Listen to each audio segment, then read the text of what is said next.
Chantal. Bonsoir à toutes, bonsoir à tous. Je m'appelle Emmanuelle Guillaume, je suis adjointe au maire de Châlons en charge de la culture et j'ai la lourde charge de vous souhaiter la bienvenue. Alors j'adore. Soyez les bienvenus au sein de la médiathèque Pompidou. Merci Aude Grimm de nous accueillir, de nous recevoir. Avec plaisir et bienvenue à tous. Merci d'être là ce soir. Alors nous sommes réunis ce soir pour le lancement de la 8e édition du festival littéraire itinérant Au fil des ailes.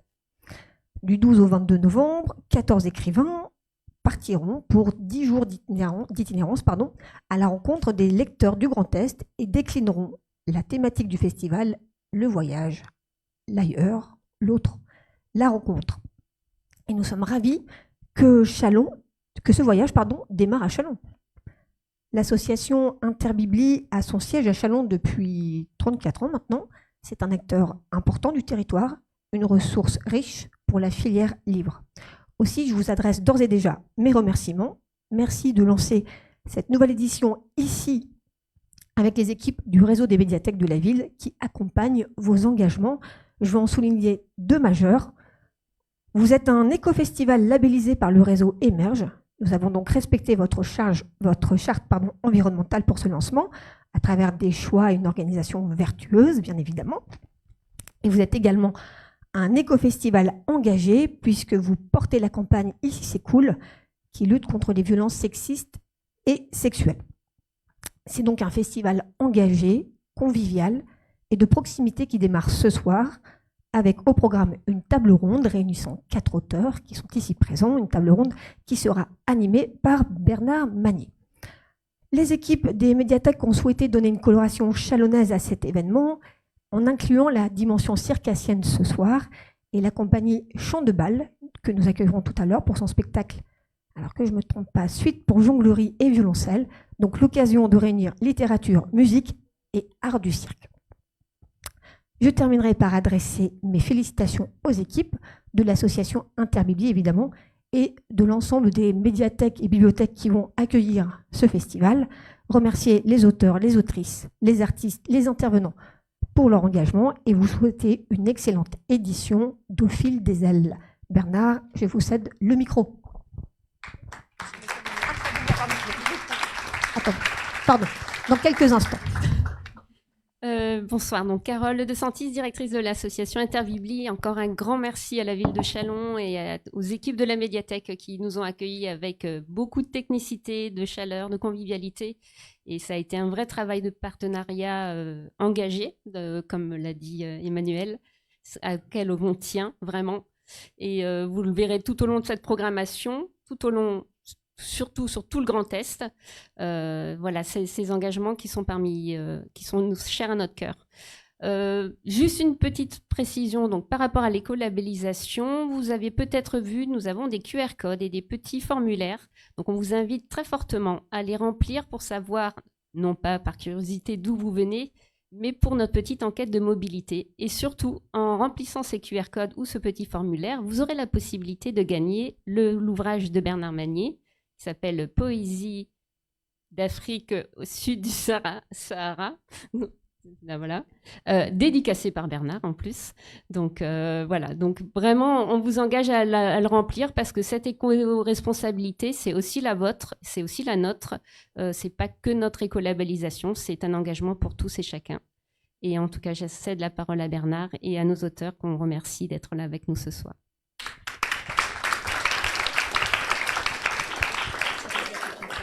Merci, bonsoir à toutes et à toutes. Je voudrais commencer par plutôt une bonne nouvelle, à savoir la libération de Boualem Sansal.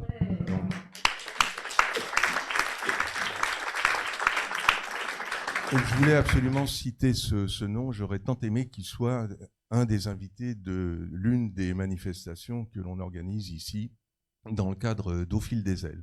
Je voudrais aussi citer le nom de Manon Laurin, qui était avec nous l'an dernier et qui n'est plus là pour cause de maladie, qui l'a emporté. Et je pense qu'elle aurait été heureuse d'être avec nous. En tous les cas, on aurait été très heureux qu'elle soit avec nous. Donc je voudrais avoir une pensée pour elle. Et les invités de ce soir, ils sont un petit peu le reflet aussi de de ce que l'on fait dans ce festival, à savoir les thèmes qui ont été abordés tout à l'heure. Ils sont 4, mais ils représentent aussi les autres. J'en parlerai un petit peu tout à l'heure. Avec nous ce soir, Shadia Loueslati, qui est l'auteur de l'affiche, mais elle est aussi auteure de livres. Elle est illustratrice, dessinatrice, parfois seule, parfois en collaboration. Elle est autrice de 2 romans graphiques qui ont trait à sa famille, nombreuse. C'est le titre du premier. Et le second, c'est Vacances au bled. C'est la famille qui s'en va au pays, à savoir la Tunisie, le pays des parents. Elle est aussi l'autrice d'un livre très personnel et très féminin à la fois, qui s'intitule Rien à perdre. Un autre qui est pas exclusivement féminin, mais qui est peut-être aussi très personnel, Fumer.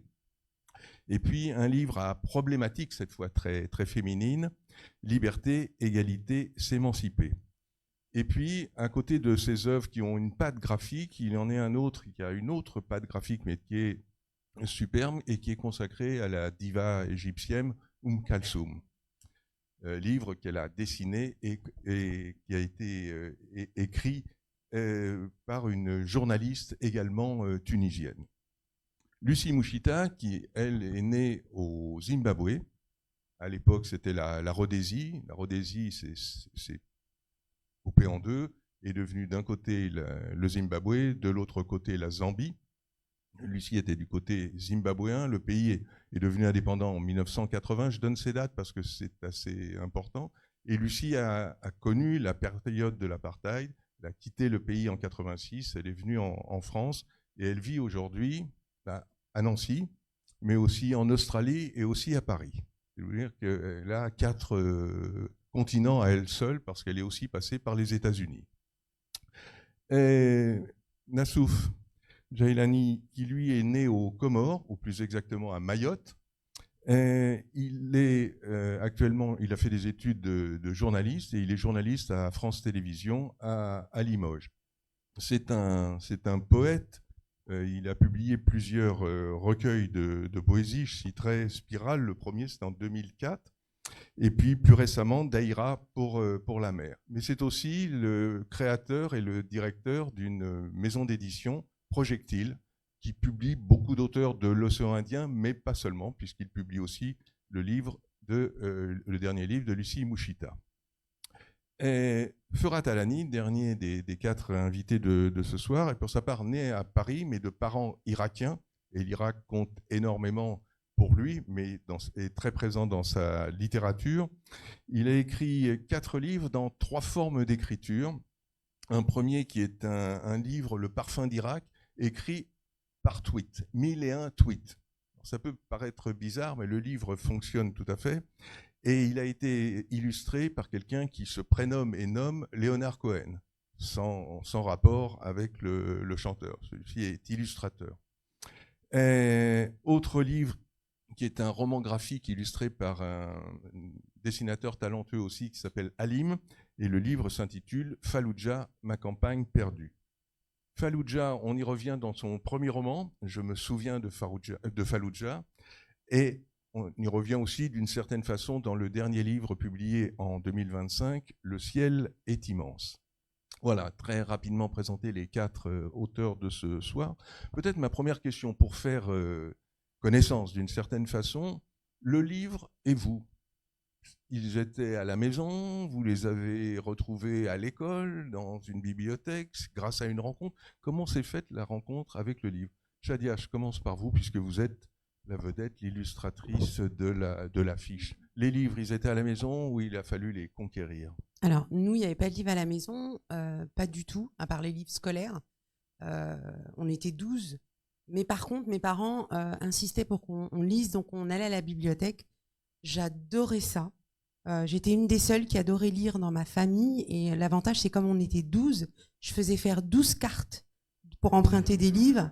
Et je rentrais avec des transpalettes à la maison pour lire. Et donc, c'est comme ça, moi, que je suis tombée dans le livre. C'est grâce aux bibliothèques. Le dessin?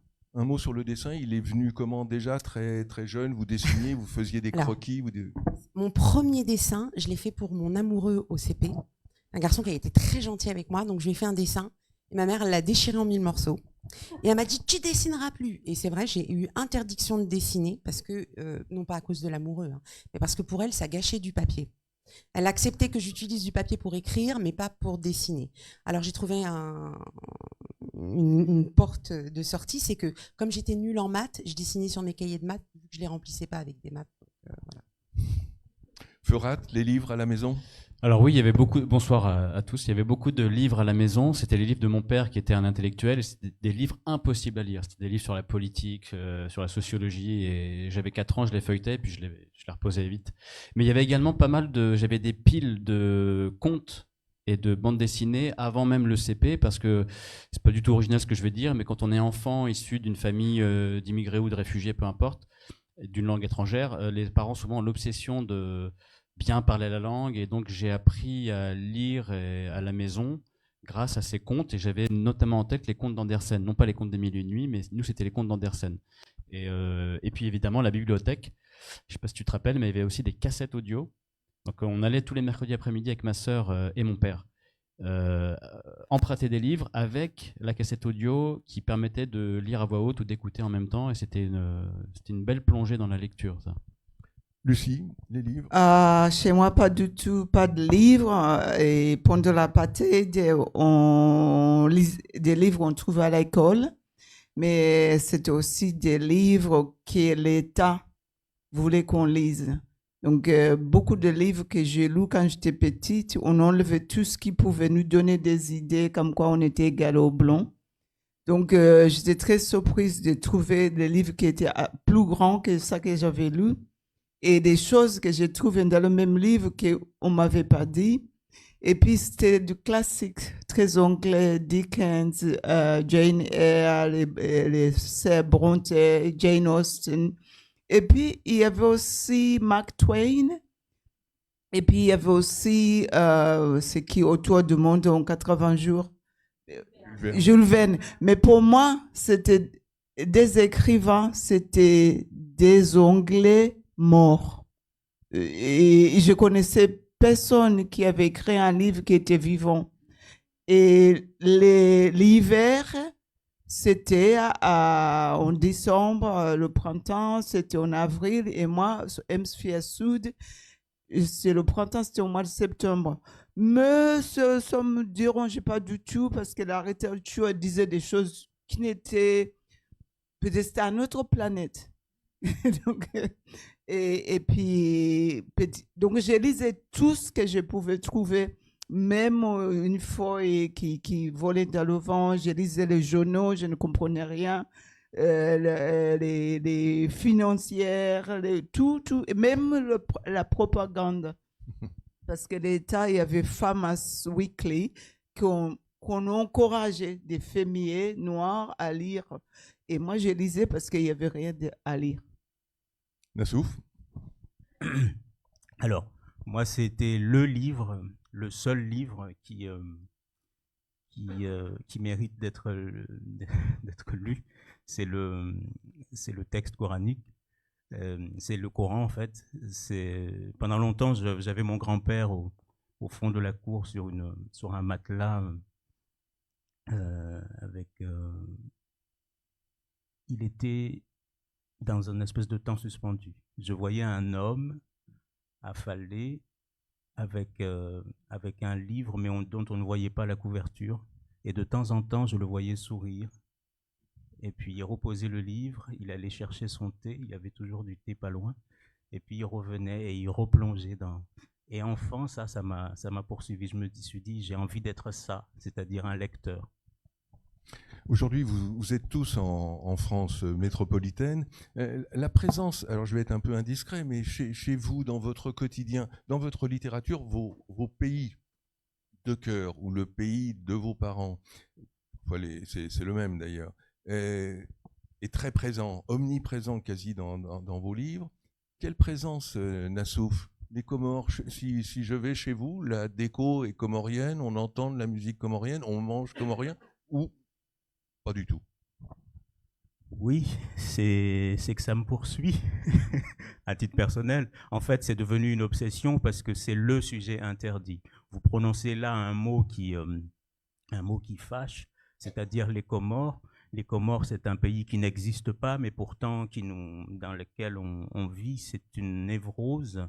Et surtout quand on est à Mayotte, c'est l'ennemi éternel, l'ennemi héréditaire. Et on se construit comme ça. C'est-à-dire qu'on est un bon Français quand on a fait sa bonne action, c'est-à-dire quand on a assez détesté les Comores. Et c'est une névrose, en fait, qui me poursuit et qui me fait écrire, en fait. Je me suis dit, voilà un sujet. Il y a un auteur qui disait qu'il faut creuser son trou. En fait, il ne faut pas aller chercher les grands sujets. Il faut creuser son espace et il faut interroger son espace. Et comme disait Césaire, il faut plonger profondément en soi pour exhumer ça, tout ce sujet interdit. Et oui, on mange Comores, on parle Comores, on vit les Comores, mais en fait, voilà, il faut le repousser pour se remplir de plus d'Europe, de plus de France, une France imaginaire dont on ne sait même pas ni les contours, ni l'histoire, ni on s'en fout. Voilà. La France est une religion, voilà, dans laquelle on s'engage. Et... Lucie j'ai été interviewée il y a peut-être 2 ou 3 mois par Lareus Gankeus qui m'a dit sur tous les écrivains en Afrique, premier c'est les Nigériens et puis après c'est les Zimbabwéens. Il m'a posé la question comment ça se fait et j'avais jamais réfléchi à ça. Et puis après je crois que c'est pas scientifique bien sûr, le fait que moi j'ai découvert les écrivains africains après l'indépendance. Ngugi wa Thiong'o et Mariam Baba, je ne savais même pas qu'il y avait des écrivains noirs.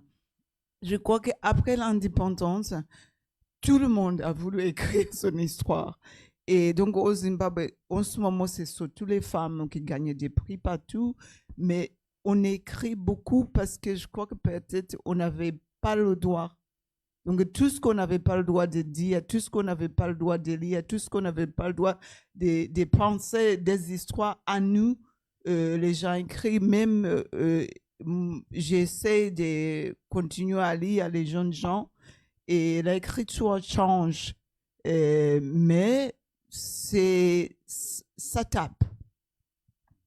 Ferhat, à la maison, l'Irak À la maison, l'Irak était présent dans la langue de mes parents. Ils nous parlaient français, mais ils parlaient l'irakien entre eux. Dans la cuisine, c'était très, très irakien. Et j'en suis ravi. L'attention à la politique? Oui, c'est exactement ça. Ce que je voulais terminer sur l'objet qui était l'objet le plus important, c'était la radio. Ouais. Et c'était pas une radio irakienne, c'était Sharq el-Awsat, Radio Orient. J'ai grandi avec ça, j'ai encore le jingle en tête. Et je pense que pas seulement les Irakiens écoutaient cette radio, j'ai l'impression. Et donc, moi, je suis né en 80, c'est l'année d'une catastrophe, la guerre Iran-Irak. Et donc, j'ai grandi avec 4 mots principaux. Saddam Hussein, ou 4 termes. Saddam Hussein, Khomeini, dictature, guerre. Et l'Irak, c'était ça, pour moi. Et c'est la raison pour laquelle mon collègue a parlé d'obsession. Mon obsession est devenue l'Irak, mais pour le raconter différemment, parce que j'en avais marre d'entendre Khomeini, Saddam Hussein, dictature, guerre. Je voulais raconter autre chose. Shadia, à la maison? Avec mes parents ou moi en tant que... Les deux. Allez. Alors, à la maison avec mes parents, avec mon père, on n'avait pas le droit de parler en français. Il fallait parler qu'en arabe et je le remercie parce que c'est comme ça que j'ai appris à parler arabe. Ma mère, on pouvait parler en français avec elle, il n'y avait pas de souci, mais c'était une culture vraiment maghrébine, une culture même, je veux dire, au niveau des plats, de tout, voilà, c'était vraiment, voilà, c'était très tunisien. Et moi, en tant que maman et avec ma propre famille aujourd'hui, la déco, c'est pas ça, c'est pas du tout, c'est plutôt design, j'aime beaucoup. Par contre, la nourriture, ouais. Ouais, j'ai essayé, mais non, j'avoue que la nourriture tunisienne, j'adore. Mais bon, c'est une nourriture, ce sont des plats où on mange énormément de pain, plus de pain que de plats. Mais j'adore. C'est la vraiment musique. La musique, oui, j'aime beaucoup. J'ai toujours aimé la musique arabe en général. Donc, je continue à écouter. Mes enfants écoutent aussi, mais c'est pas quelque chose qui est prédominant. La bouffe, si. Ça, ouais, ça, on rigole pas avec la nourriture. On va rester avec vous, Shadia. On va feuilleter vos livres. Feuilleter, on a très peu de temps. Les deux premiers, là, Famille nombreuse et Nos vacances au bled. Donc, c'est la volonté de quoi? De dire la famille, de rendre hommage aux parents et de nous montrer, j'allais dire, peut-être l'envers du décor. On a une image de l'immigration maghrébine, tunisienne, et vous avez envie de nous envoyer la vraie carte postale. Oui. Alors, la volonté d'écrire, de commencer à écrire le roman graphique Famille nombreuse est venue du fait que j'ai perdu mon père en 2005. Il est mort d'une crise cardiaque. Il est parti en Tunisie et je me souviens de lui avoir dit bon, papa, quand tu reviendras, il m'a dit stop, arrête. Il m'a dit je reviendrai pas. Et effectivement, il est parvenu. Et ma mère n'a pas supporté le choc et elle est morte 4 ans après. Et on s'est retrouvés orphelins du jour au lendemain. Je me suis dit mais c'est pas possible, ça peut pas s'arrêter comme ça. Alors il faut savoir que mon père est arrivé en France dans les années 70 et c'est ce que je raconte dans Famille nombreuse, et je voulais aussi casser ce mythe où on imagine tous les immigrés en train d'arriver accrochés à la roue d'un avion ou dans un bateau au milieu de la Méditerranée. C'était pas du tout ça. Mon père, on est parti le chercher en Tunisie à l'époque où on reconstruisait la France et on lui a dit il y a du travail, viens bosser. Mon père a dit je ne sais pas parler le français. On lui a dit c'est pas grave, t'en auras pas besoin. Et en fait, quand il arrive en France, il était agent d'entretien pour la RATP. Et ma mère, elle était femme au foyer parce qu'il y avait 12 enfants à la maison. Et j'ai eu envie de... En fait, on venait tous de se marier, parce qu'on a eu une période où on s'est tous mariés les uns après les autres. Pendant 10 ans, il y a eu des mariages. Chaque année, il y avait quelqu'un qui venait, qui disait « je me marie ». Donc voilà, au début, c'était sympa, à la fin, on en avait marre. Et je me suis dit, on va avoir des enfants et ils vont jamais connaître leur histoire.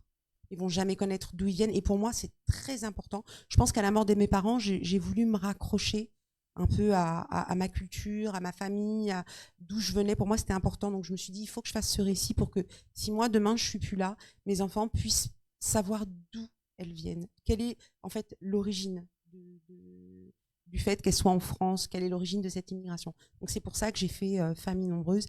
Après, Nos vacances au bled, parce que je voulais équilibrer la balance. Vacances au bled, c'est aussi l'occasion de dire... ici, en France, on vous renvoie l'image de vous êtes la maghrébine, l'arabe, la tunisienne, etc. Et quand vous allez au bled, on vous renvoie l'autre. C'est exactement ça, parce qu'en fait, on est un peu des hybrides, les enfants d'immigrés, parce qu'on est né ici, on a grandi en France, on a été élevé au biberon de la France, d'accord. Et on nous dit, moi, mais déjà entendu, une fois, j'ai laissé ma place comme ça dans un centre commercial à une petite dame âgée. Il y avait une bouteille de lait, j'avais un gros caddie parce que je mange bien. Et je lui dis, mais allez-y, madame. Et elle me dit, mais oui, bien sûr que je vais y aller. Elle me dit, on est en France ici, je suis chez moi. Je l'ai laissé passer. La caissière m'a dit, moi, je ne l'aurais pas laissé passer, mais je l'ai laissé passer. Et il y a aussi des fois, ça ressurgit comme ça. Des fois, j'oublie que je suis une arabe. C'est les gens qui me le disent. Je dis, ah bon, vous en voyez où? Et en fait, c'est moi. Et je me dis que ça me rappelle des fois que effectivement on nous dit bon voilà, tu n'es pas d'ici, on nous rappelle que on est issu de l'immigration. Mais quand je vais en Tunisie, c'est exactement la même chose. En fait, on me dit mais toi, t'es l'immigré. On sait tout de suite quand j'arrive là-bas que j'arrive de France, donc on est un peu les fesses entre deux chaises, on ne sait pas d'où on est, et moi je trouve ça horrible de vivre ça. Et moi, voilà, donc on est un peu hybride, on est un peu cette génération hybride. Lucie, le premier roman Chinongwa, c'est la volonté d'emmener d'une certaine façon, de nous amener le Zimbabwe à nous. Alors c'est l'histoire tragique d'une petite fille qui est vendue par ses parents à une femme qui est stérile et qui offre cette petite fille comme seconde épouse à son propre mari. Bon, je ne sais pas si vous voyez la chose. Bon, cette histoire donc terrible. Il y a cette volonté d'entrer aussi dans la culture zimbabwéenne et de nous la... Je ne sais pas, c'était pas fait vraiment exprès, j'ai pas du tout réfléchi parce que quand je suis arrivée en France, je parlais pas un mot de français. Donc j'arrive en me disant, bon, j'ai fait 2 enfants et puis après on était allé aux États-Unis, les enfants étaient petits, donc les enfants parlent anglais. On rentre en France, les enfants continuent à parler anglais. Donc, il fallait faire quelque chose. Donc, je découvre qu'en France, l'école est gratuite de la maternelle. Aux États-Unis, on paye la peau de fesse. Donc, j'étais très contente. J'envoie les enfants à l'école. Donc, je me trouvais le matin avec 3 heures de ne rien faire. Les enfants sont allés à l'école, j'allais les chercher. Et après, je les ramenais un go pour qu'ils parlent français. Donc, j'avais pour la première fois dans ma vie du temps. J'ai essayé de faire ami avec les autres mamans, mais le discours, c'était comment trouver, comment si ton mari triche à une maîtresse, comment est-ce que, et puis est-ce que tu as vu la décolleté de Claire Chazal hier soir? Je ne savais pas qui était Claire Chazal. Et puis, Brendan et je ne sais pas qui, Cindy sont séparés. Je sais vos voisins à Nono, c'est une série américaine. Donc, ça n'a... C'était un petit peu limite. Donc, voilà, il fallait trouver quelque chose pour s'en occuper. En plus, c'était femme au foyer. Donc, c'était « Say thank you, please » à mes enfants. Donc, je me dis, je vais écrire l'histoire de cette dame qui était dans mon village. Moi, j'étais toute petite. Il y avait beaucoup de grandes-mères parce que pendant l'apartheid, les hommes, d'âge de travail, ils travaillaient tous. Donc, les rois du village, c'était ces grandes-mères. Il y en avait des méchantes et des moins méchantes. Et les méchantes, tu donnais des fessées, rapporte à ta maman. Les gens disent, tu donnais une petite cuillère de sucre dans ta bouche chez ton ami pour toujours. Et puis, il y avait cette autre grand-mère que j'appelais Chinongwa, qui était en mage, on se moquait d'elle. Et puis, nous, les enfants, on était méchants et nous ne donnait jamais la fesse. Même les gens disent, grand-mère, si tu trouvais jouer dans la gadou, tu avais une fesse très vite. Et puis, je me rappelle des souvenirs d'avoir entendu deux grandes-mères qui parlaient du troisième. Et puis moi, j'étais là, donc j'ai voulu donner ma grande sœur. Elle m'a dit, tu répètes ce que tu as entendu, je vais te laver la bouche. Donc je me suis sauvée. Je ne savais même plus qu'est-ce que je ne devrais pas répéter. Donc je me trouve en France, j'ai le temps. J'ai écrit cette histoire, je crois que pour moi-même, pour comprendre. Et j'ai découvert aussi que chaque fois que j'allais au Zimbabwe, parce qu'on allait chaque année, comme j'étais une maman maintenant, j'étais devenue adulte. On ne me chassait plus quand on parlait d'histoire d'adultes. Donc, on parlait de ces trois dames devant moi. Et puis après, j'ai compris aussi que c'était un sujet un peu difficile. Donc, je disais, j'ai posé des questions, c'était soit qui t'a envoyé à moi pour que tu me poses cette question, ou oh, il faut oublier, ou c'était, ah oui, c'était malheureux, tout ça. Donc, petit à petit, c'était vraiment pour moi, pour comprendre. C'est après que j'étais en Australie où j'ai fini cette manuscrit. Et en Australie, on était tous des femmes et parce qu'on ne travaillait pas, on s'en occupait des enfants. Il y en avait qui faisaient le cheval, qui faisaient la peinture. Et moi, j'ai écrivé. Donc, on me dit, c'est quoi? J'ai donné à tout le monde. C'est là qu'on commence à dire un manuscrit. Nassouf, je prends un recoulement et je lis un des textes, le début d'un poème. Enchantez mes îles désespérées, choyez mon archipel meurtri, raisonnez mes îles querelleuses, éplez mon île hippocampe, déridez mon archipel attristé, caressez mes îles douces râpeuses, affrontez mon île rebelle, l'île, l'archipel, oui. Toujours, tout par-delà, tout y revient? Oui, tout par-delà, on y revient. C'est une obsession, mais en même temps, c'est le pays disparu, en fait, qu'il faut faire revivre. Et parce que la grande question, en tout cas, c'est de là d'où part toute écriture, tout projet d'écriture, c'est comment faire humanité ensemble. Nous sommes dans un endroit du monde où tout est là. D'ailleurs, la question de savoir pourquoi les puissances nucléaires, économiques, etc. sont présents là, font souche, dominent, c'est parce qu'il y a des intérêts. On a toujours pensé que c'était, enfin, en tout cas les Mahorais ont toujours pensé que c'était pour leurs beaux yeux que la France était présente, et en fait, on est un peu déçus quand on quand on apprend que sur la petite terre, parce que l'île de Mayotte, c'est 2 îles habitées, sur la petite terre, il y a une base d'écoute, en fait, pour écouter toute la corne de l'Afrique. Parce que, vous le savez peut-être pas, mais les pétroliers français ne peuvent plus passer par Port Saïd. Quand ils vont chercher leur pétrole au Moyen-Orient, il faut qu'ils, à cause de Nasser, il faut passer par l'océan Indien. Donc, en fait, voici l'une des raisons de l'ancrage de la République française dans cette région du monde. Et en fait, quand on grandit là, il y a une espèce de... En fait, il y a ce rêve éveillé d'une France lointaine qui viendrait nous sauver de l'attaque de ces Comoriens barbares. Et en fait, on se rend compte qu'il y a des intérêts qui nous dépassent complètement. Aujourd'hui, l'actualité, c'est la piraterie. L'actualité, c'est le pétrole, parce que on vient d'apprendre que le Mozambique exploite, et que le pétrole est présent aux Comores, et que Total n'est pas loin, et du coup, on se dit, mais attendez, mais qu'est-ce que c'est que cette histoire? Donc, s'il y a des pétroles dans les Comores indépendantes, ça veut dire que dans les eaux mahoraises, il y a du pétrole. En fait, tout s'explique, le puzzle se recompose, et on se dit, mais en fait... on nous fait croire que c'était pour nos beaux yeux, mais en fait, il y avait des intérêts.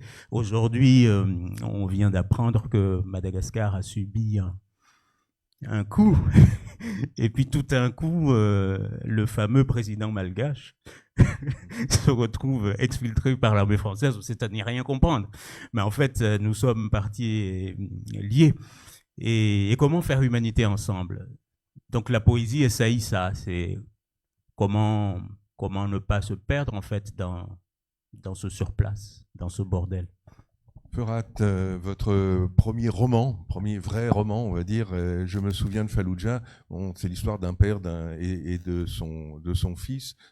Le fils s'appelle Euphrate, Ferhat, on n'est pas très loin, je me souviens, il y a le jeu au début. Donc c'est un jeune homme qui est au chevet de son père, et son père a perdu la mémoire. Et peut-être pour résumer, c'est un peu un père silencieux dans un pays de murmures. Vous employez ce mot de murmure, on murmure les choses, on n'ose pas dire les mots parce que les murs ont des oreilles. Oui, le pays du murmure, c'est une manière de dire dictature. C'est à un moment donné ce fils qui essaie de... En fait, ce père oublie la moitié de sa vie. C'est une amnésie partielle. Il se souvient de son vécu en Irak, mais il oublie la partie de l'exil en France. Et quand il se retrouve dans cette chambre face à ce fils qu'il ne reconnaît pas, il l'appelle camarade, c'est un peu étrange. Il lui propose une cigarette alors que le fils ne fume pas. Le fils comprend qu'il va avoir la tâche assez lourde de lui raconter cette autre moitié de sa vie, avec l'une des questions obsessionnelles du père qui est ai-je réussi ma vie? Et il va en profiter de cette opportunité honteuse pour en savoir plus effectivement sur ce père silencieux et d'en apprendre plus sur son passé. Et notamment, effectivement, tout ce qui a trait à la dictature, et se souvient, c'est une sorte de discussion qui va renvoyer vers des différentes temporalités, et se souvient d'une question qu'il posait à son père. Je parlais tout à l'heure de la radio Orient avec le mot dictature, et un jour le fils dit, mais alors qu'il s'apprête à aller en Irak pour découvrir son pays d'origine, le fils, il dit c'est quoi une dictature? Et il lui dit c'est le pays où on murmure. D'ailleurs c'était un titre que je voulais pour le livre. Et j'ai trouvé que c'était une belle manière de raconter à un enfant ce qu'est une dictature, parce que, pour terminer là-dessus, quand cet enfant, et en fait moi, dans ma propre vie, quand je suis allé en Irak en 89, j'avais 8 ans, la première chose qu'on me dit quand je sors de cet aéroport magnifique construit par les Français, on me dit ne prononce surtout pas le nom de Saddam Hussein dans la rue. Et ma sœur, qui a 2 ans de moins que moi, qui a 6 ans, entend ça. Quand on dit à un enfant de... Voilà, vous avez compris. Donc elle hurle le nom de Saddam Hussein dans la rue, et on est littéralement attrapé, chopé comme ça par nos cols, par mes cousins et cousines. On est jeté dans une voiture de manière très sérieuse, et on rentre à la maison, la fête est finie. Et là, j'ai pensé à la phrase de mon père, qu'en fait, il fallait murmurer. Même ma sœur a hurlé. Shadia, les autres livres, alors un mot sur celui-ci, Liberté, Égalité. Alors, S'émanciper, vous créez une nouvelle trilogie, vous. C'est Au pas- début, je voulais fraternité, mais le titre était déjà pris, donc D'accord. soyons sincères. Enfin, s'émanciper, c'est pas mal non plus. Oui, je trouve que ça correspond bien en fait à ce livre. Je vais pas spoiler, mais Alors là, c'est pas une histoire familiale. Hein, ça Un reste petit- malgré tout une histoire familiale, peu. mais c'est oui, voilà. Après, on bifurque un petit peu. Alors, l'idée du livre, l'ambition. L'idée en gros, j'ai 19 ans, je passe le bac, je sais que ça fait tard pour le bac, mais j'ai redoublé, je suis désolée, à cause des maths. Et donc je passe mon bac et je suis la première des filles. Alors je suis pas la première dans la fratrie, je suis la numéro 6. Je suis celle qui coupe la poire en deux. Mais je suis la première à passer le bac parce que ma grande sœur avant moi, on lui avait dit oh mais tu iras faire un CAP et ma mère a vu que finalement ça n'a pas mené là où elle voulait.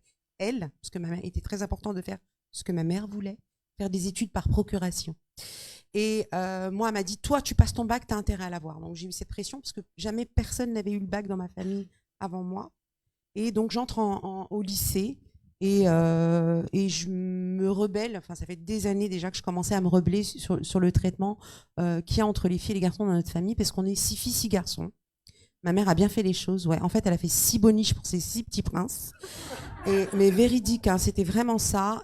Et moi, je le vivais extrêmement mal. Alors, j'ai ma grande sœur, c'est l'enfant parfaite, celle dont tous les parents rêvent. Vous savez, celle qui anticipe. Maman, j'ai vidé le lave-vaisselle. Sans lui demander. Maman, j'ai repassé le linge. Voilà, c'était elle. Maman, j'ai cuisiné. Et ma mère, elle disait à ma sœur, oh, mais t'es magnifique et tout. Et moi, j'étais là à côté, voilà, avec mes bouquins. Et ma mère prenait en otage mes livres pour que je fasse le ménage. Donc, je faisais le ménage que si on me rendait mon livre après. Et en fait, je commence petit à petit à me rebeller parce que je trouve ça inadmissible de tout faire et de faire pour les garçons. Puisque les garçons, il fallait pas trop les déranger, il fallait les laisser dormir le matin parce qu'ils sont fatigués, il fallait faire leur chambre, il fallait obéir à son frère. Si votre frère, un de mes frères donnait un ordre, il fallait obéir. Et moi, j'étais tout le temps en rébellion. Moi, je voulais pas. Et puis ma mère ne comprenait pas pourquoi ça fonctionnait pas avec moi. Et dans ce livre-là, je me rebelle et ça va très, très, très, très, très loin. Puisqu'avec ma mère, on joue au jeu au chat et à la souris. Elle veut savoir si je fume. Quelqu'un appelle à la maison, un amoureux transi, et puisque ma mère écoutait les conversations quand il s'agissait des filles, et il balance au téléphone, je peux jamais venir te parler parce que tu es tout le temps au coin fumeur avec tes copines. Voilà. Et on a joué au jeu au chat de la souris, et c'est de là que part justement le mot émancipation. L'autre livre, donc j'aimerais que vous nous disiez un mot, c'est celui sur Kulthum, donc que vous avez conçu avec Nadia Atroubi-Safsaf, donc une journaliste tunisienne, et donc c'est une biographie de Kulthum, naissance d'une diva. Dites-nous un mot sur ce qu'elle représente déjà, parce que je pense qu'on a peu idée de ce que pouvait être Kulthum. En un mot, c'est 1 million de personnes dans les rues le jour de son enterrement au Caire. C'est des concerts qui sont des émeutes à chaque fois, des chansons que les gens vénèrent. Ils vénèrent les chansons, mais ils vénèrent aussi l'image de cette femme. Pour vous, elle représentait quoi? Elle était présente à la maison, les parents l'écoutaient? Oui, alors c'était l'époque où on avait encore des cassettes, je pense que tout le monde connaît. Moi, j'attendais avec ma cassette de Michael Jackson et mon père il me disait après la chanson d'Oum Kulthum. Sauf que la chanson d'Oum Kulthum a duré 1 heure. Et en fait, il arrivait avec l'usure, quoi. On n'en pouvait plus, on n'écoutait pas. Et mes parents écoutaient ça en boucle avec une cassette. On faisait l'aller-retour Paris-Marseille. Donc c'était formidable. Donc c'était vraiment toute cette jeunesse et autour de moi, tous mes amis maghrébins, les parents écoutaient Kulthum. C'était vraiment l'institution, c'était la chanteuse à écouter et à connaître, quoi. Lucie, le deuxième livre. Alors, chose importante, le premier est écrit en anglais, le second est écrit en français. C'est assez rare déjà, une autrice qui change de langue. Et là, ce sont des petits textes, des moments vécus, 35, 37 37, je crois. 37, ouais. 37 textes qui sont en gros des petits faits de racisme. Les deux mots ne vont pas ensemble. Le petit racisme quotidien. Et que vous avez. Comment est né ce livre, l'idée de ce livre?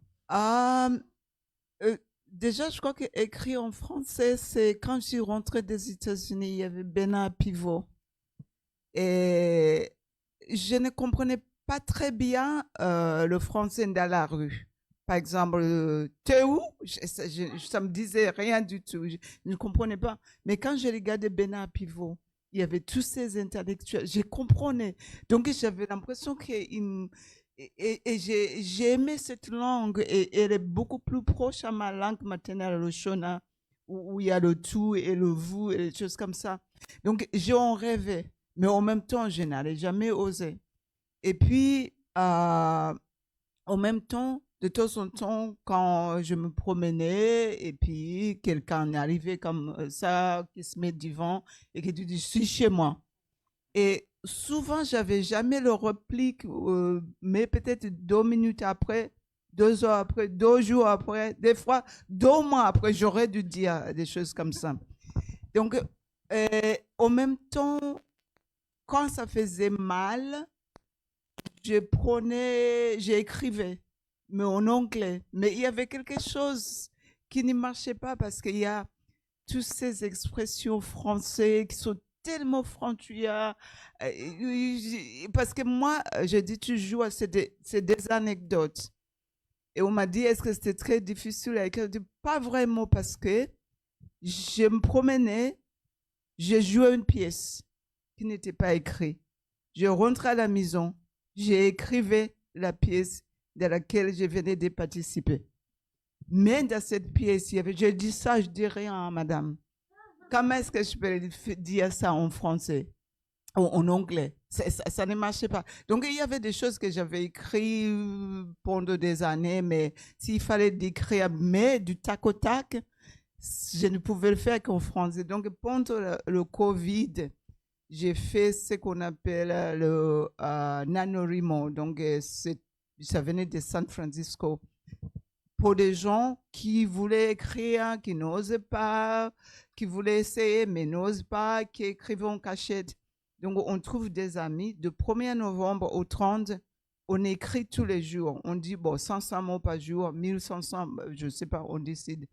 Et si on se trouve devant la page blanche, on téléphone des amis, on discute un petit peu, normalement, ça débloque. Mais on ne lit pas ce qu'on a écrit. Donc, pour moi, ce n'est pas fait. 1500 mots, parce que sinon, ça me fatiguait le français. Donc, chaque jour, du 1er au 30 novembre 2020, parce que Covid, on ne pouvait pas se voir. Donc, j'ai écrit une anecdote chaque fois. Donc, c'était des choses qui étaient déjà dans ma tête, je crois. Simplement, il fallait les mettre sur papier. Le livre s'appelle Expat Blues, hein, et le titre est important. Vous savez, on emploie le mot migrant, émigré, immigré, mais quand un Français va à l'étranger, c'est un expatrié. La nuance, d'où moi, je le m'étais titre. dit que je me disais j'étais un expat et puis les gens me regardaient bizarrement. Ça m'a pris 1 année quand même pour comprendre qu'il y avait quelque chose qui clochait. Nassau, vous êtes aussi romancier, dramaturge. Le roman comorien Vertigo et la pièce de théâtre Bob. Alors là, vous parlez aussi d'un personnage qui est important dans les deux cas, de la rébellion. Et Bob, c'est évidemment Bob Denard, hein, dont on a beaucoup entendu parler. Et cette rébellion dans le roman, c'est plus facile à faire dans le roman que dans la poésie? Disons que le roman, c'est un espace de liberté, mais c'est un espace où on peut mettre en langage, on peut prendre le temps d'interroger un sujet. Bob, c'est un impensé. Bob, je l'appelle Bob, mais vous avez deviné s'il s'agit de Bob Denard. Bob, c'est un empêcheur de tourner en rond. Et c'est presque une terreur, en fait, dont on ne parle pas, dont on chuchote le nom, parce qu'il est terrifiant et parce qu'il peut revenir. Vous savez, il est revenu. Il a d'abord installé, si je puis dire, le premier président des Comores, Ahmed Abdallah. Ensuite, il l'a fait partir. Il en a installé un autre. Le père de la révolution comorienne, qui s'appelle Ali Salim Sachiwa. Ensuite, il l'a fait tuer. Il a réinstallé Ahmed Abdallah. Et puis, bon, l'histoire, je vous la fais courte, mais il est revenu dans les années 90 à refaire un coup. Donc, c'est un peu un faiseur de roi. Et vers la fin de sa vie, il a dit, je peux faire sauter plusieurs fois la République, parce qu'en fait, on a toujours dit que c'était un mercenaire tout seul qui fomentait ses coups. sauf que il agissait en fait avec la bénédiction du pouvoir national. Et donc, je me suis dit, voilà un sujet qu'il faut peut-être, il faut lui ouvrir le ventre pour essayer de savoir comment ça fonctionne. C'est-à-dire que pour nous guérir en fait de cette névrose-là, il faut que la littérature en fait prenne en charge ça. Puisque nous sommes dans des pays sans histoire, c'est-à-dire que ce sont presque les romanciers, ce sont qui sont les véritables sociologues, qui doivent en fait expliquer pourquoi dans quoi l'histoire nous a fourrés, quoi. Et Le journaliste que vous êtes, ça aide le romancier et le poète aussi? Bah, en fait, c'est né d'une grande frustration parce que vous avez posé la question tout à l'heure est-ce que le livre a été à la maison ou pas. En fait, le livre, c'était une provocation hein, pour qu'on apprenne à se connaître, mais ça n'a pas été le livre, ça a été le journal. Mon père est un maçon carreleur, donc il avait besoin de répondre au marché et c'était le journal en fait qu'il y avait à la maison, c'était pas le livre.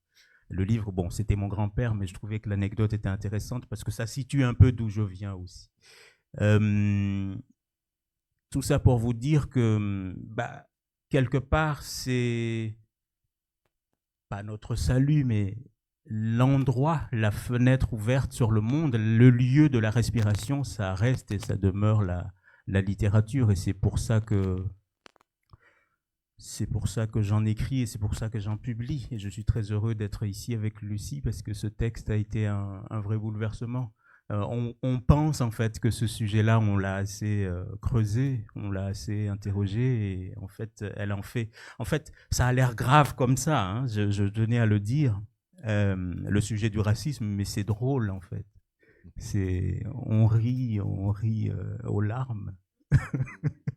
Je suis pas objectif, mais prenez-le, c'est du soin. Tous la fiction, donc l'imaginaire, et je voudrais vous soumettre deux citations. Une citation d'une écrivaine argentine qui s'appelle Pérez Azuelta et qui dit, elle parle des folles de mai. Vous savez, ces femmes qui tournaient sur la place de Buenos Aires et qui demandaient ce qu'était devenu qui leur père, qui leur mari, qui leur frère. Aujourd'hui, elles sont grand-mères et c'est leur fille qui continue de tourner sur la place de mai. Et cette femme dit ceci, ils, ce sont les dictateurs, hein, les généraux d'Argentine, mais ils pourraient être exportés, ces généraux. Ils ont fait en sorte qu'on ne puisse jamais établir le récit de leurs derniers jours. C'est pourquoi le texte littéraire est si important, il vient se substituer au récit impossible. Là où on ne saura jamais, la fiction est le seul recours. Et je mets en parallèle cette citation de cette femme argentine avec une citation de Georges Semprún ou de Jorge Semprún, comme vous voudrez, qui était donc espagnol et français, et qui disait « Sans la fiction, le souvenir périt ». J'aimerais bien vous entendre, Ferhat, sur la force du roman, la force de l'imaginaire qui permet de dire la mémoire, qui permet de dire ce qui n'a pas été dit par le journaliste, par exemple, ou par l'essayiste. Jean Cocteau. Le roman est un mensonge qui dit toujours la vérité. Donc, il y a beaucoup de citations comme ça qui disent ce que, pour ma part, je ne sais pas pour vous, mais en tant que journaliste, je ne pouvais pas explorer. Je l'ai retrouvé dans la fiction. C'est-à-dire que parfois, en essayant d'explorer ces trous noirs imposés soit par des dictatures, soit par l'amnésie collective dans une démocratie, parce qu'il n'y a pas seulement des sujets brûlants dans les dictatures, il y a aussi dans les démocraties, en France, des sujets qui ne sont pas abordés, qui sont dans les angles morts, comme on dit, de l'histoire, et que parfois, comme journaliste, on peut aller gratter, mais dans la fiction, on est libre, quelque part, de faire ce que l'on veut. Et moi, c'est comme ça que j'aborde la fiction, c'est que je n'arrive pas à concevoir une fiction sans le réel, même si je suis admiratif des auteurs, autrices qui écrivent uniquement à partir de l'imaginaire, mais moi je ne conçois pas la fiction comme un autre monde, mais plutôt l'envers en fait, l'envers de ce monde. Et le journaliste, il aide le romancier ou c'est un habit encombrant finalement? Ah, c'est pas encombrant du tout et j'en parlais tout récemment. En fait, pareil, je suis admiratif de ceux qui, à partir d'une table, d'un bureau, d'un endroit, arrivent à écrire le monde. Moi, je ne conçois pas ça. C'est-à-dire qu'en fait, je n'arriverai pas, je pense, à écrire quelque chose sur un endroit que je n'ai pas vécu, un endroit que je n'ai pas vu. Et donc, le fait d'être à la fois reporter, ce que je suis principalement, et auteur, moi, alimente les deux formes d'écriture. Je n'arrive pas à concevoir la fiction sans mon travail de reporter. Shadia, le fait d'écrire sur sa famille au plus près de soi, et puis d'écrire ou de dessiner, hein, et de passer à Kalsoum, c'est le même travail, c'est totalement différent. C'est plus difficile d'écrire sur papa-maman que sur Kalsoum, ou c'est plus difficile d'écrire sur Kalsoum? Bon, alors, c'est deux choses complètement différentes pour moi, parce que, bon, j'ai parlé d'Kalsoum. La difficulté pour Kalsoum, c'est qu'on a décidé avec Nadia d'aborder une histoire, enfin un pan de sa vie qui n'est pas très connu. Et la difficulté a été justement ses recherches. Où trouver l'information, parce qu'en plus c'était une femme qui scellait bien sa vie privée, donc c'était très difficile de trouver des informations. Dans ce sens-là, c'est là où je trouve que le travail de journaliste en fait vient aider dans cette recherche. Et heureusement que Nadia là-dessus avait ses entrées, etc. Donc c'était compliqué de trouver la bonne information, de ne pas faire d'erreurs dans son parcours ou dans ce qu'on va raconter. C'était ça la difficulté. Et quand on écrit pour sa famille, c'est très compliqué en fait. Parce qu'on se dit, c'est simple, on n'a qu'à puiser dans notre mémoire. Bon, moi, j'ai puisé dans la mémoire collective parce que mes parents n'étaient plus là, pour essayer de boucher les trous qui me manquaient dans leur histoire. Mais il y a d'autres difficultés, il y a d'autres problématiques quand on écrit comme ça de manière aussi personnelle. C'est que moi, par exemple, là, le dernier, bah, ça sera vraiment le dernier. Parce que ça a été très conflictuel avec ma famille. Donc là j'arrête et en plus de ça j'avais fait signer un contrat parce que je suis une juriste à la base, donc j'ai fait signer un contrat aux membres de ma famille pour pas être attaquée pour diffamation et qu'on se retourne pas contre moi, et là on m'a dit stop, ça y est, t'as fait les 3, c'est terminé. Lucie, la fiction, vous restez sur le réel, l'imaginaire vient, comment? Moi, j'ai grandi quand j'étais petite. Mon grand-père paternel est décédé, je crois que j'avais 8 ans. Et j'ai l'impression, jusqu'à mes 8 ans ou 10 ans, j'ai vécu dans un monde irréel, poétique, magnifique, oral. Et je ne savais pas l'importance. Aujourd'hui, je me dis, si seulement j'avais un micro, parce que j'avais une grande tante, la sœur de mon grand-père, quand il commençait à pleuvoir, elle se mettait à remercier le ciel qui nous ramenait la pluie et l'herbe qui va pousser et tous les animaux qui vont manger et nous qui va boire de l'eau, le fruit. Et elle était là. Donc moi, la fiction, j'ai l'impression que je reviens. Et il y a de temps en temps, quand j'écrivais Chinongo, en général, c'est difficile, c'est pas facile tous les jours. Mais je me rappelle d'écrire un jour, je n'arrivais pas à taper aussi vite que les voix que j'entendais dans ma tête. Je suis allée à la FNAC acheter un machin à cassette pour parler en dictaphone parce que j'avais tellement peur que demain, je ne pouvais pas. Donc, pour moi, la fiction, c'est une libération parce que je suis Dieu, j'écris, je vais dire, il pleuvait des codes, il ne pouvait pas. Qui va me dire il ne pleuvait pas? Et les journalistes, vous êtes obligés de dire la vérité parce qu'il y a toujours quelqu'un qui dit bah non, c'était pas du tout comme ça, il n'était pas habillé en bleu. Moi, je vais lui mettre tout ce que je veux. Et en même temps, j'ai compris que aussi, ce que j'ai écrit, il y a beaucoup de l'inconscient qui sort. Et je ne suis pas si créative que ça. Dans Chinongwa, ceux qui veulent le lire, il y a un monsieur qui a 40 peut-être, qui bave, il a perdu sa tête et tout ça. Et il n'était pas là. Et tout d'un coup, je suis en train d'écrire. Et je le vois avec ses parents. Je l'entends et j'ai écrit. Au début, je ne voulais pas parce qu'il n'était pas du tout là.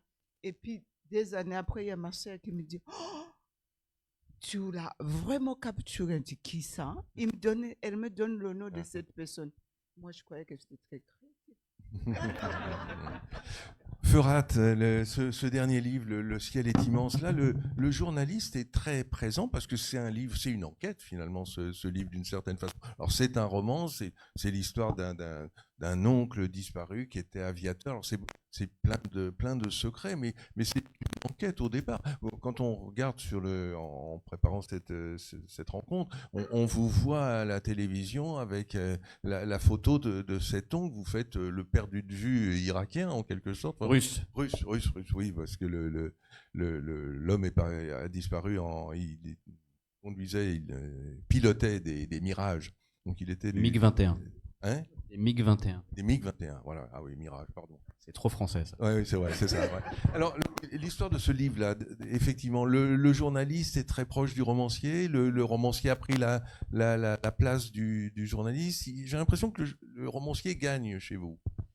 Ah, c'est intéressant comme question parce que pour le coup, contrairement au premier, non pardon, par rapport au Parfum d'Irak que vous évoquiez tout à l'heure, c'était vraiment le journaliste.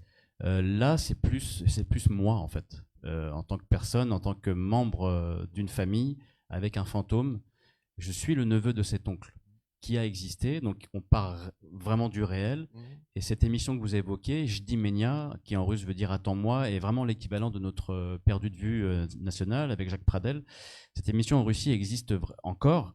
Et elle est tellement regardée qu'on dit que le jour de sa diffusion, une chape de plomb tombe sur la Russie. Il y a peut-être 18 millions de personnes qui sont branchées devant leur télé. C'est vraiment l'événement. Et je participe à cette émission en 2011 parce que j'ai cette quête personnelle autour de... Alors je ne vais pas divulgacher comme on dit, mais ce n'est pas seulement l'oncle que je cherche. Et en fait, pour moi, la fiction démarre à ce moment-là. C'est que je vais au bout du réel. Donc c'est pas une enquête journalistique, c'est une enquête familiale.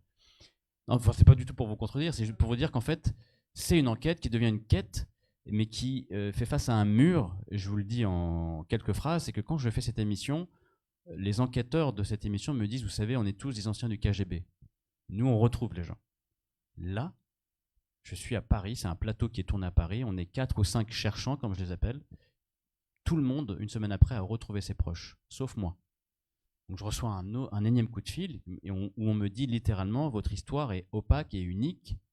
Si on n'arrive pas à retrouver ces gens-là, c'est qu'il y a quelque chose. Et là, moi, je suis confronté à un mur dans le réel et là, je décide, donc il y a 14 ans, d'un jour en faire une fiction parce que je suis conscient de cette impossibilité d'aller au bout de cette histoire. Donc je l'invente, cette histoire. Et Lucie a dit quelque chose qui m'a frappé parce que quand on invente, parfois, on dit une vérité qu'on ne soupçonne pas. Et il y a des personnages, et c'est pas pour parler de celui-ci, mais du premier roman, je me souviens de Fallujah. Moi, je ne connais pas la relation avec des grands-parents. Je n'en ai jamais connu de mon vivant. Mais donc, j'invente une grand-mère et je lui fais faire des choses que je pensais avoir créées. Et ma mère, un jour, m'a dit « Mais comment tu as su ?» Je dis « Je ne savais pas, en fait. » Et donc, en inventant, parfois, c'est la puissance, je trouve, de la fiction et de la littérature. Non, mais on va se voir. Je dis ça par provocation, mais j'ai trouvé une vérité plus réelle dans la fiction, plus dans la fiction que dans le journalisme. On termine là-dessus, ne vous inquiétez pas. Un mot sur Projectile et sur la maison d'édition, parce que c'est quand même votre bébé. L'ambition, l'idée de cette nouvelle maison d'édition.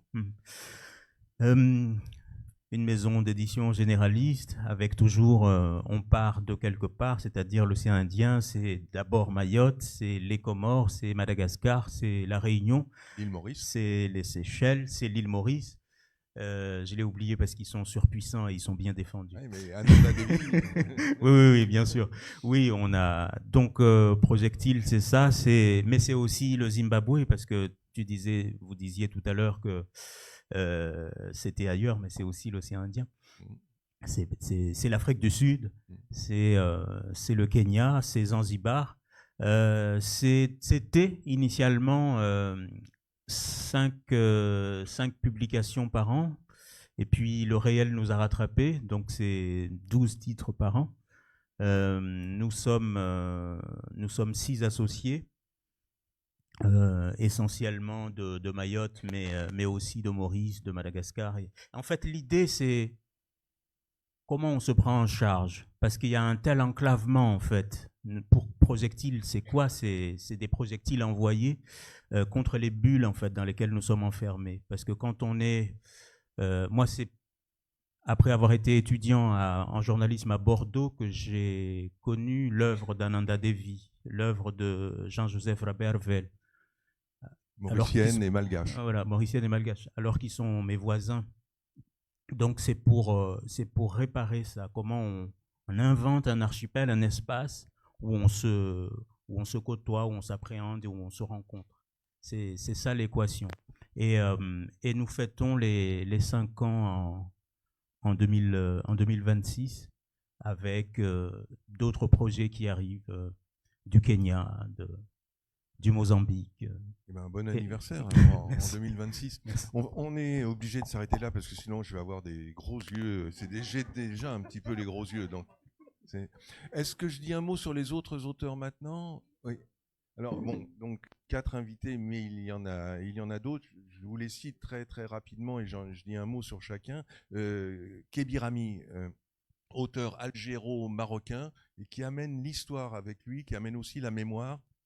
Il a écrit un livre qui s'appelle « À la recherche de Glitter Faraday », qui se passe entre l'Algérie, les États-Unis, la guerre d'Algérie, la mémoire. Son dernier livre, c'est presque une enquête policière. Il franchit pas le pas du polar, mais on n'est pas loin. Ça s'appelle « Le coiffeur aux mains rouges ». Donc Kébirami, Anne de la Flotte Médévi, elle, c'est une femme qui vit du côté d'Auxerre, qui est née dans cette région de France, et qui s'intéresse beaucoup aux petits métiers, et en particulier les métiers du livre, la reliure. Hein. Elle a écrit un premier roman qui avait eu un certain succès, qui s'appelle La relieuse du guet. Et par la suite, elle a continué de s'intéresser à ça, et elle a une part de sa vie qui s'est passée en Tchéquie, et en particulier à Prague. Et elle a écrit un très joli livre qui s'appelle Le théâtre de Slavek, et qui est l'histoire d'un homme qui est renversé par une charrette, et la charrette est tenue par une sorte de noble, et en dédommagement, ce noble va offrir une carrière d'éclairagiste dans un théâtre à Prague. Eliza Georgieva, elle est bulgare, comme son nom le suggère. Elle a écrit « Les cosmonautes ne font que passer », c'est son enfance. Alors les cosmonautes ne font que passer parce que Youri Gagarin, en cosmonaute, allait en gros inaugurer un arbre dans tous les pays frères et à peu près dans toutes les écoles. Donc la présence des cosmonautes, mais il ne faisait que passer. Donc elle a raconté son enfance. Et puis son deuxième livre, Odyssée des filles de l'Est, c'est toujours la Bulgarie, mais c'est la Bulgarie des migrants, cette fois-ci 2 migrantes. L'une est étudiante et l'autre est prostituée. Et toutes 2 sont à Paris et elles se racontent un petit peu, l'étudiante interrogeant la prostituée sur son destin de Bulgare émigrée à Paris. Evgera, elle est congolaise et elle écrit un premier roman, Rapatriement. Elle reçoit un jour un télégramme ou un appel téléphonique, je ne me souviens plus, c'est dans le roman. Hein. Son père est décédé et elle doit rapatrier le corps. Et évidemment, ça pose des problèmes administratifs, mais aussi l'occasion de gratter un petit peu dans la vie de cet homme avec qui elle a eu des conflits. Cet homme était italien et travaillait en Afrique. Karim Misquet. Alors Karim Misquet est un peu un double en quelque sorte de Feurat, dans le sens où ils sont tous les 2 journalistes. Lui est documentariste pour la télévision et il est aussi essayiste, et il est passé au roman, mais il est passé lui au roman policier. Il a fait un premier roman qui s'appelle Arabe Jazz et qui se passe dans le 19e, 20e arrondissement de Paris, une enquête policière. Et puis ensuite, il a fait un deuxième livre qui s'appelle La Situation, et cette fois c'est une dystopie, et il nous projette, alors c'est maintenant une dystopie qui est très, très proche, parce que c'est en 2030, et il y a un conflit très fort entre l'extrême droite et l'extrême gauche en France, sur le plan romanesque. Éric Plamondon, alors Éric Plamondon, lui, c'est le Québec qui nous amène. Il a écrit un très joli livre qui s'appelle Takawan et qui se passe dans le monde amérindien au Québec. Et il a cette phrase qui est à la fois terrible et très significative. Il dit des Québécois, nous, on a tous du sang indien, quand on ne l'a pas dans nos veines, on l'a sur nos mains. Et je crains que ça ne soit pas loin de la réalité, effectivement, parce qu'il y a eu un massacre des populations amérindiennes dans tout le continent nord. Rouda, alors lui c'est un slammer rappeur, mais qui est passé aussi au roman. Un premier roman qui s'appelait Les mots nus, un deuxième qui s'appelle Les jardins perdus. Et on est dans le monde du 19e, du 20e arrondissement et de la banlieue parisienne, et dans le monde aussi évidemment de la musique, du slam et de la poésie. Joséphine Tassi, L'Indésir, un livre très exigeant, premier roman aussi, livre très, très exigeant. Une jeune femme est avec un homme qu'elle a rencontré la veille, le téléphone sonne dans la nuit et elle apprend que sa mère vient de décéder. Et ils vont partir tous les deux avec cet homme qu'elle ne connaît que de la veille, et lui il ne connaît rien de sa famille, et ils vont aller à l'enterrement de cette femme, qui est la mère. Ils n'ont pas eu de contact depuis une dizaine d'années entre la mère et la fille, et elle va en quelque sorte découvrir sa mère à l'occasion de son enterrement avec les personnes qui sont présentes. Et enfin, Gabriela Zalapi, elle est alors très, très européenne parce qu'elle est un petit peu italien, un peu suisse, un peu française, un petit côté autrichien aussi dans ses romans et dans sa famille. Son dernier roman s'appelle Hilaria.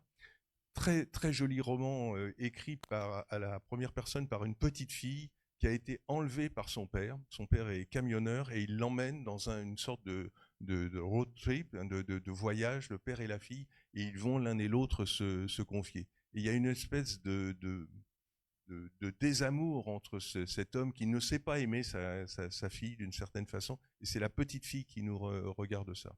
Donc voilà, tous ces auteurs, on a essayé de faire en sorte que le choix soit une sorte de parité homme-femme, ça oui, d'avoir des tendances romanesques extrêmement différentes, d'avoir des genres aussi, que le théâtre soit mêlé, la poésie, le slam soit présent, pas seulement le roman, qu'il y ait aussi les éditeurs importants qui sont représentés. Il y a Gallimard, il y a Grasset, il y a Actes Sud, mais il y a aussi Zulma, l'Iconoclaste, Zoé, des plus petites maisons d'édition qui font des choses, me semble-t-il, intéressantes. Et puis ce sont quand même des voyages, vous avez vu ce soir, tous les autres auteurs nous emmènent encore dans d'autres pays.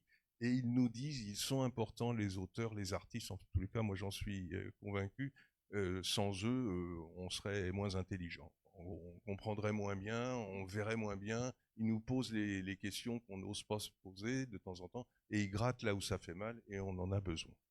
Voilà, en gros, ce que j'avais à vous dire.